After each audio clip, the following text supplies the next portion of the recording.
Hi అండి, అందరికీ good morning. అయితే మార్నింగ్ అయితే క్లైమేట్ అయితే చాలా కూల్గానే ఉందండి. వర్షం అయితే రావట్లేదు. ఇంక ఈరోజు శ్రావణ శుక్రవారం, అది మొదటి శుక్రవారం కాబట్టి ఇంకా పూజ అయితే త్వరగా అయితే కంప్లీట్ చేసేసుకున్నానండి. ఇంక ఈ రోజు నుంచి అయితే మనకి అందరికీ పూజలు అయితే స్టార్ట్ అవుతాయి కాబట్టి ఇంకా వరుసగా మనకి పండుగలు అనమాట. ఇంకా అమ్మవారికి అయితే నేను నిమ్మకాయ పులిహార అయితే నైవేద్యంగా పెట్టానండి. ఇంకా మార్నింగే ఎలాగ రైస్ వండుతాం కాబట్టి ఆ కాంబినేషన్లో నిమ్మకాయ పులిహార అయితే చేసేసాను. ఇంకా ఇందులోకి నేను పన్నీర్ కర్రీ చేశానండి.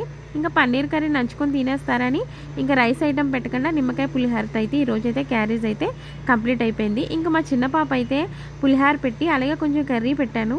ఇంకా ఆవిడ ఇష్టం అన్నీ ఇచ్చేస్తాను చేతికి, తింటుంది, తిన్నంతసేపు తింటుంది, వదిలిపేస్తుంది కానీ తింటుంది. నేను కాసేపు అయితే అలా వదిలేస్తాను. ఇంకా నాకు పని చేసుకోవడానికి కాస్త టైం ఇస్తుందని ఇంకా కింద మీద అయితే వంపుకుంటూ ఉంటుంది అనమాట. ఇంకా నేనైతే తినిపిస్తుంటే అస్సలు ఇష్టం ఉండదు. ఆవిడే తినాలి, ఆవిడే ఆ 2 మెతుకులు కూడా ఆవిడే తినాలి. నేను తినిపిస్తే మాత్రం నచ్చదు. మళ్ళీ చూడండి నా చేతిలోంచి అయితే స్పూన్ అయితే లాగేసుకుంటుంది. ఇలా ఉంటుందండి. మనం ఇస్తేనేమో సరిగ్గా తినరు, వాళ్ళేమో కింద అయితే పోసుకుంటారు. ఇంకేం చేయాలి, వాళ్ళ ఇష్టానికి వదిలేయాలన్నమాట. వాళ్ళు ఇష్టంగా చేస్తేనే ముద్దగా అయితే అనిపిస్తారు. అవును, మీకు ఎలా అనిపిస్తుంది చిన్నపిల్లలు అలా చేస్తే? కామెంట్ చేయండి. తర్వాత వీడియో లైక్ చేయండి. Bye bye.